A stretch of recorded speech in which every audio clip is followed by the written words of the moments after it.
I'm John Kovach. I'm a newspaper editor. I'm a radio announcer. I'm a high school football coach. And since I was old enough to stand on the side of a stream next to my dad, I've been an angler. I've fished with bait, lures, and flies. I've fished with spinning gear, fly rods, jigging poles, and tip-ups. I've stood on ice, waded rapids, and been tossed about the deck of a boat. And I want you to love fishing, be it freshwater or salt, heavy flows, high seas, or cutting through a foot of ice, as much as I do, no matter what the quarry, no matter the tactics, no matter the chosen tackle. Welcome to Yankee Fisherman.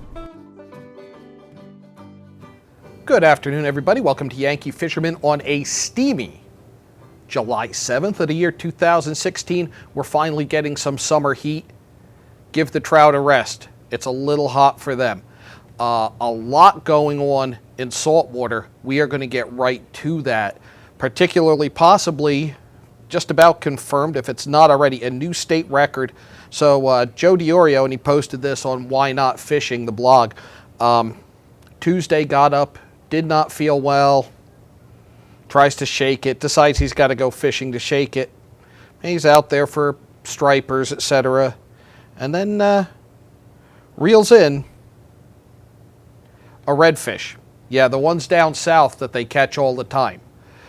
This is likely, if not already confirmed, as I said, a new state record. Congratulations, Joe. We're going to have him on a future show to talk about it. We're seeing a lot more of the warmer water species up here. White marlin was caught off the coast not long ago. A lot of great white shark activity and other activity off of Cape Cod. A lot of saltwater tournaments coming up. Now, there is not a redfish category yet in this one. Stripers and blues, Big Doug's saltwater shootout. We are having Doug Thurston on. This is a memorial, Big Doug's Memorial Saltwater Shootout. That is going to be July 16th and 17th. It benefits the Shoreline Soup Kitchen and Pantries Incorporated. Doug Thurston is on. He is doing this in memory of his father. Also on with us, Gabe Ravizza, Joe Villano, and Mike Preet. Doug, tell us how the tournament came to be. My father just passed away this past New Year's Eve, and we were kind of just thinking about what to do to in his honor. We stumbled across some documentation that he had been, without anybody knowing, he had been helping out this one charity. So I decided to do a fishing tournament in his name to benefit that same charity that he had been helping out. My entire life, he was always on the water, like constantly. So yeah, and I figured what better way to honor him than throw this out there. And the charity is the Shoreline Soup Kitchen and Pantries Incorporated. This is all out in the old Saybrook area?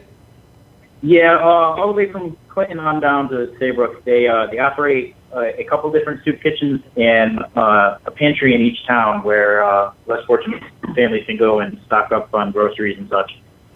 So tell us a little bit about your dad. You guys did a lot of fishing together? Yep. In his later years, he wasn't the powerhouse that he was when we were younger, but he's won a few different tournaments. He was a yearly staple in J&B Shark Tournament and what ended up being their Tri-State Canyon Shootout. He did everything. Anything on the water, he was always there, from fly fishing in Alaska all the way to, stripers and blues and whatever else around here. His last few years, he wasn't able to get much more than a schoolie, but we didn't want to make fun of him because of that, because he had the other years to back it up. What were his favorite species to target?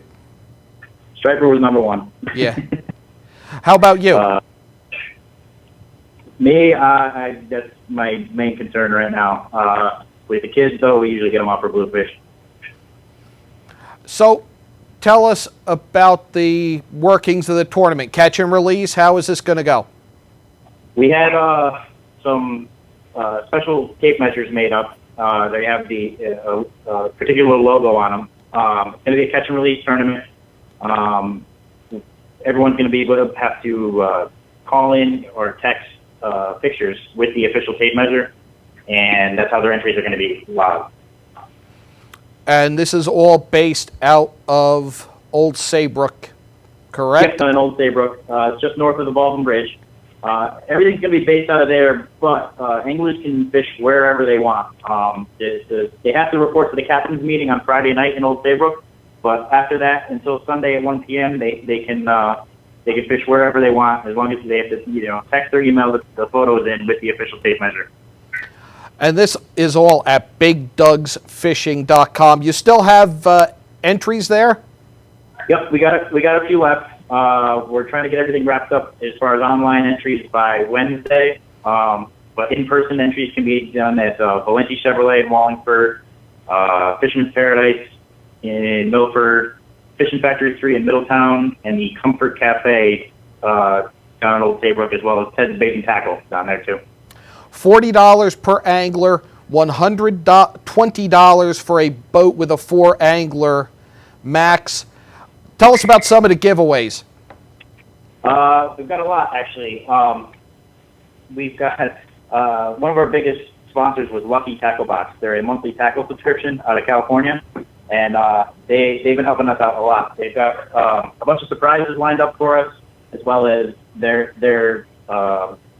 tackle subscription saltwater boxes for each angler. Obviously, Plum Island's going to be jumping in there. They're a big sponsor. We have, I'm trying to think what else for giveaways. Johnny Jigs out of East Haven. He's donating a bunch of stuff for the captain's bags. We have, I think what else. You've got each tag. I'm going to get some raffle tickets. There's going to be some huge raffles. Our sponsors really stepped up for us. Accurate Fishing, got a nice Cheery 400 in there. J&B Tackle out of Niantic donated a nice fluke and sea bass setup combo. Early Bird donated a rod and reel. We got a lot of nice stuff. You want to run down all your sponsors so we don't forget anybody? Yeah, we got Plum Island swimbaits, Lucky Tackle Box, Fishing Factory 3, Accurate Fishing. Captain Bruce donated a bunch of otter tails. ODM Rod, Livingston Lures, Allstate of Portland, American Stitch and Print did our shirts and our tape measures. Fisherman's Paradise, Joe Bags Tackle donated a bunch of jigs. Johnny and Carlo from Angler's Edge Pro Shop and Johnny Jigs has got jigs for each angler and then some other stuff he's surprising us with. Pelagic Beast Charters out of Norwalk. They donated a 6-person 4-hour charter for the raffles. Ted's Bait and Tackle, Fin Strike, The Back Porch, On the Water Magazine donated a bunch of magazines and a nice prize pack. Otter Cove Restaurant, Early Bird Tackle, J&B Tackle, Tackle Direct, Game On Lures, and Nardelli's. So a lot of various prizes, not all fishing related. Barbecue on Sunday the 17th?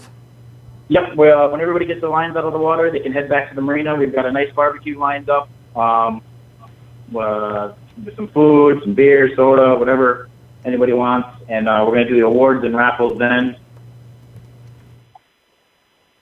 Again, Big Doug's Fishing is the website, BigDugsFishing.com. Yep, BigDugsFishing.com. Everything can be done right there, and all the info's on there as well. Now, what do you do when you're not fishing? I'm the internet sales manager at Valenti Chevy in Wallingford. Very cool. You're also, and we've got some of the guys from Plum Island Swimbaits on. They're a big supporter of the tournament. Yep.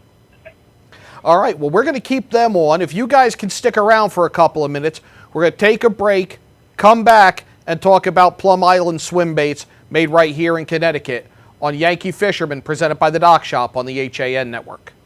Warm weather, light breezes, boats are in the water. There's no better place to celebrate summer than the Dock Shop.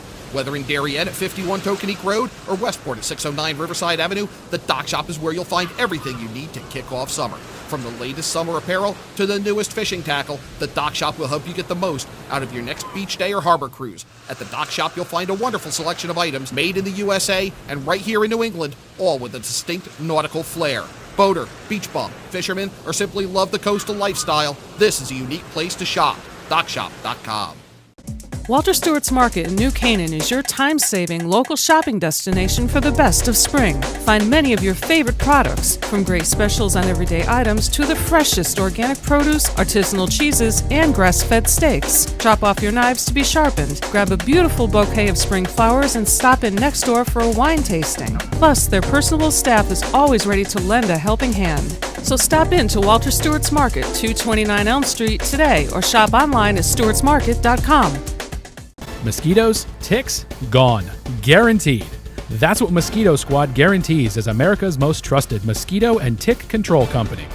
Locally owned and operated, over 90,000 homes have been protected by Mosquito Squad using their dual protection method for season-long protection, which includes barrier spray service for eliminating mosquitoes and adult ticks, as well as supplemental programs to increase tick control.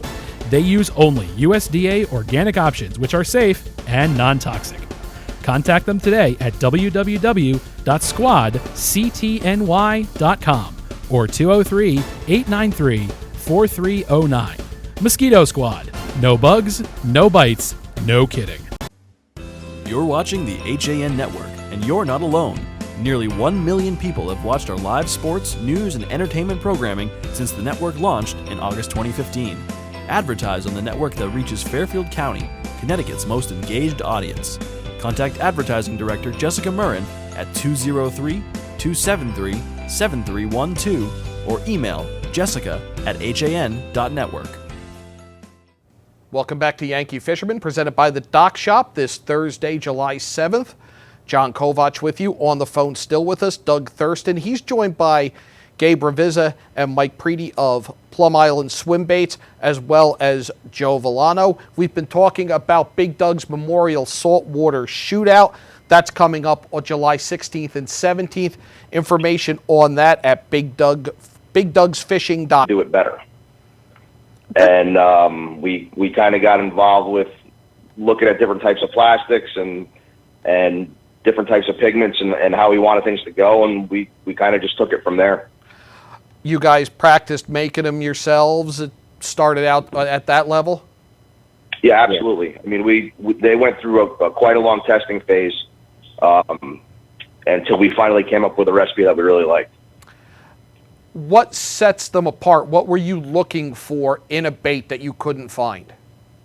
We were looking for a bait that was super durable, that would hold scent, and fish really well as far as action-wise goes, and feel right to the fish.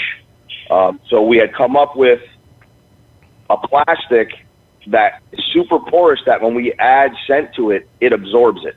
It's not like Gulp or some of the other scent companies where the scent is on the outside and you put it in the water and it's gone. And then you leave your, you leave your twister tail or whatever on a jig head on the rod and it dries up and shrivels up.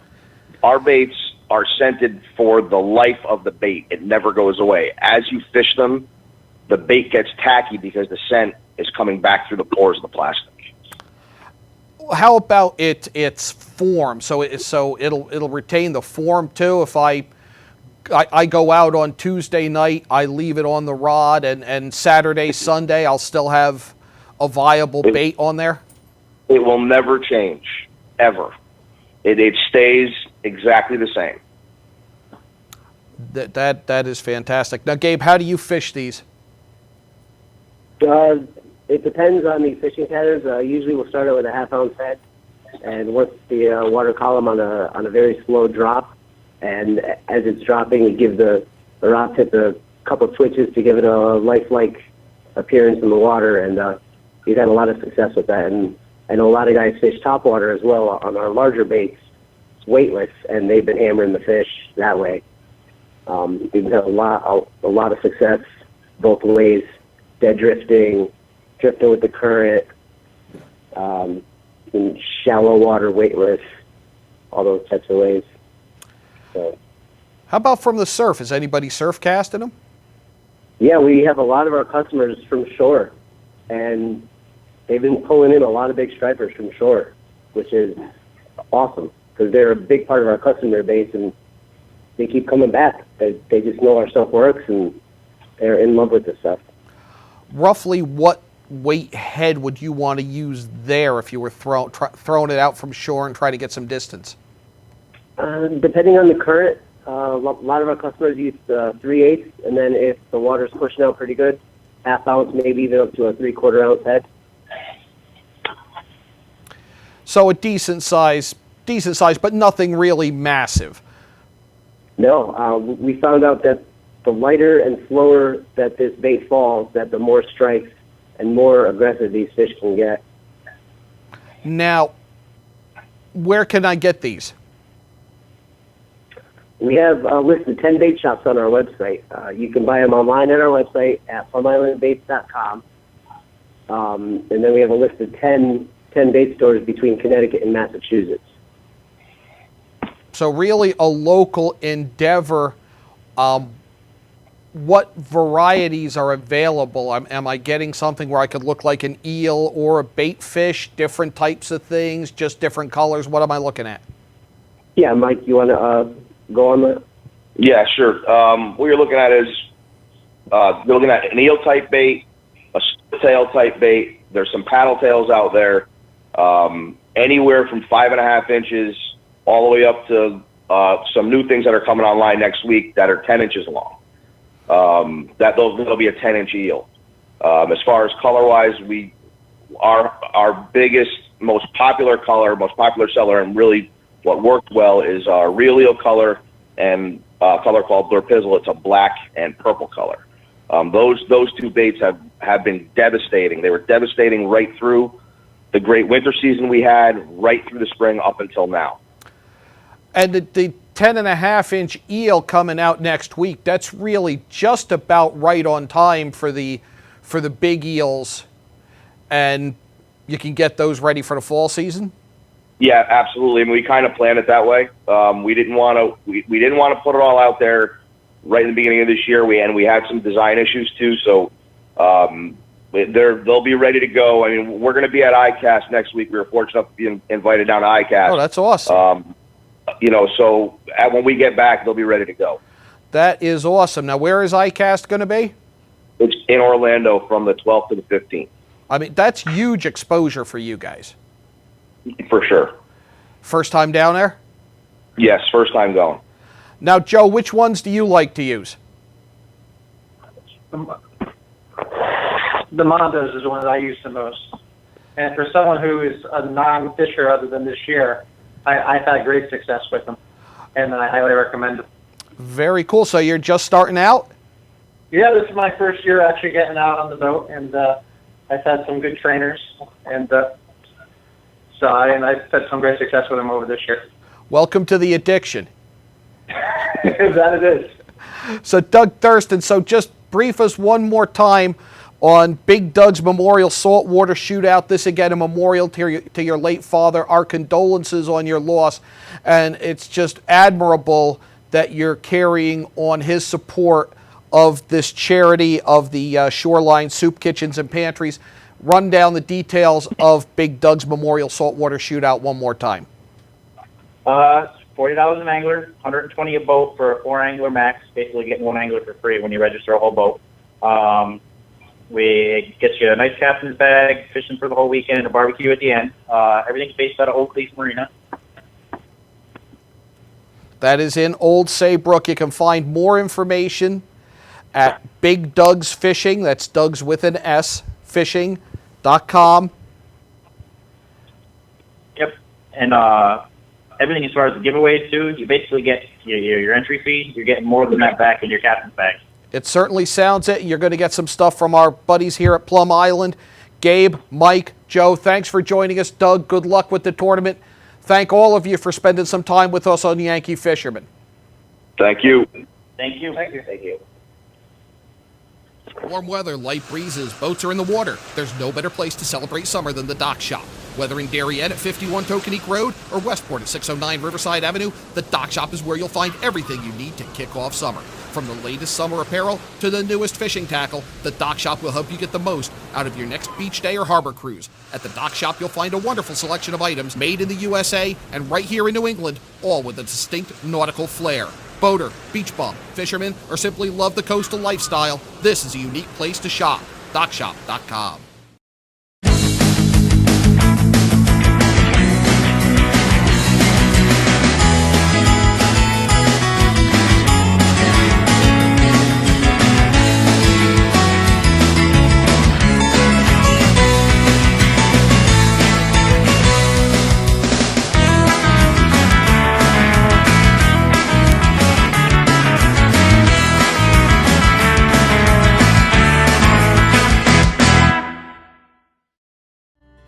I really wanted something that felt like a home. Coming from a big house, I wanted the feel of a home as opposed to a condo. My property taxes on my single-family home were close to $20,000 a year. Now that I've downsized and I'm in a townhome, and because of the condo tax laws, my fees have gone from $20,000 down to about $5,300 with the star exemption. There is no other townhome that compares in the area. This is where I want to be. Keep your future star active and happy this summer at Future Stars Sports Academy camps and clinics. The Academy is offering sessions throughout Fairfield County. Sign up for a week of basketball, cheerleading, football, or a multi-sports camp. At Future Stars Academy, children learn the fundamentals while under the supervision of qualified coaches. And what sets the Academy apart is its special Lessons of Life sessions, teaching values and focusing on building self-esteem, friendships, and honesty. Located at Sports Center Connecticut in Shelton and in Sports in Trumbull. Register online at FutureStarsSportsAcademy.com. I'm Kate Chaplinsky. Join us for Coffee Break weekdays at 11 to get the latest Connecticut news, weather, high school sports, and more. News doesn't get any more local than on Coffee Break on the HAN network. It's always great to talk to people like those guys at Plum Island swimbaits who saw a need for something they wanted to and went out and got it done. And I'm proud of them when I have segments like that here on Yankee Fisherman presented by the Dock Shop on the HAN network. Another thing we're very proud of is trying to get younger people and more people involved in angling. I was up at the Trout Unlimited Northeast Regional recently. Talked to some people about a program there. It's at summer camps, and it's trying to spread the message of angling, conservation, and the ability to use either or both to get involved in preserving cold water streams. Let's take a look. We're with Stefan Jackson. He is a diversity consultant with TU National. We've been talking about the Headwaters Project. Well, one part of the Headwaters programs is a relatively new entry called Summer on the Fly, and I'm actually wearing a cap from a summer camp for boys that is run by my wife and her brother, and it's been around for 109 years, and particularly in different pockets of the U.S., surprisingly a number of them in cold water fisheries watershed or cold water watersheds. There are strong traditions of camping, summer camping. So we have our own trout camps at TU, which is certainly one way to engage youth, but there are already thousands upon thousands of campers that are going to these summer camps. And so the program Summer on the Fly provides an opportunity for camps to really begin a program in fly angling and sort of take it to really whatever level their staff and the time permits in a given summer. So it provides TU's expertise and training to the counseling staff at the camps, along with several different types of packages for equipment that the camps can provide. It's somewhat, as far as I understand, it's somewhat discounted, but it's a great package as well. So they can really, it's It's really a package in a box, or however we want to call starter it. Set, A starter set for how to begin a fly angling program, but then also because of the proximity, the idea is to align it with the proximity of the counselors the TU volunteers that will train the counseling staff. The opportunity for there to be sort of from year to year. We have a lot of our counseling staff that return every year, so their expertise could be built from summer to summer working with TU folks, let alone a lot of the kids. We have a fair number of local kids that go. There's some camps in Maine that are only Mainers, or in Connecticut that are only Connecticut kids, or New Hampshire, right? So there's just this opportunity to engage with youth in the places or around the places that TU cares about and really connect them through fly angling. And then there's one other great component to this program, which is that it also allows room to grow the angler science part of it, and allows a camp really at this point to sort of determine how much of the ecological science part of it, the river ecology, the riverine ecology, that it wants to help have their campers learn too. So it's not just the recreational activity, there is also a science component, and different camps have different amounts of that. There's our camp has actually a pretty strong environmental end of things as far as how much education we provide our campers. There's some that are wholly devoted to that additional part. So again, we can involve a lot of the curriculum that's been pulled together for the Girl Scouts. We have another relationship with the Girl Scouts that's called Stream Girls, and that is mostly an angler, an angler science program, as opposed to one that's just teaching fly angling. And you can combine the two with what TU offers really seamlessly. Exactly. And like I said, this idea of helping a camp have the appeal to a camp, and I know this having married into a camp family and director's family, the appeal for camps almost always is to be able to tell parents, let alone campers, but be able to tell families that the kind of instruction they're getting, it isn't just somebody who knows how to fly angle that's their counselor, that's maybe come perhaps from overseas, or wherever the counselor comes from. It's just not done on the whim of them. There's some consistency, particularly because this is TU, right? So it's got the TU brand to the educational package that their camper is going to receive, their child is going to receive. And to the director, that's to the camp itself, that's outstanding. They have a similar sort of train the trainer experience with the Leave No Trace program, and that sort of logo is something that parents have come to sort of trust, that their kids aren't just learning how to do willy-nilly minimum impact camping techniques and principles. They're really learning something that is of value. It's got the certification on it, and having that TU logo on this program is another one that we'll be able to, the camps will be able to really sort of bank on. And having a structured program that really crosses over curriculum, and it's really an expanded study. The kids may not realize that. You may not want to tell them. Right. But you're using fishing to teach STEM, to teach observation, to teach all kinds of life lessons that you learn alongside a stream. Which goes also hand in hand with what camping and most camps really believe they are about, which is not just a bunch of activities, traditional or non-traditional, whatever kind of camp it is. Most camps, the underpinning of camp is child development. So all those other aspects that you spoke of that we believe fly angling itself has combine and work extremely well with what the camp's missions are, which is to help develop young people turn into great citizens, essentially. How can people learn about Summer on the Fly and get involved? There's a great website. So just go into go tu.org and just search for Summer on the Fly, and there's plenty of stuff. Do you need donations, money, equipment, flies? I don't think the program is all is pretty well set. What we're doing now, what they're doing now at Headwaters really is building out the program, partnering with specific camps, specific locations to really build the successes. Understand. Okay, well, here are the dynamics. Here's how we thought it worked on paper. They had worked it. Last summer was the first summer that it went operational. So we're still very much in this sort of build out phase for. Well, thanks, Stefan, for spending some time with us again this year He is a very passionate guy when it comes to making the people who fish and the conservation movement much more diverse. Does a great job with that. One thing before we go, Harborview Bait and Tackle is having a Sea Robin tournament this Saturday and Sunday, July 9th and 10th.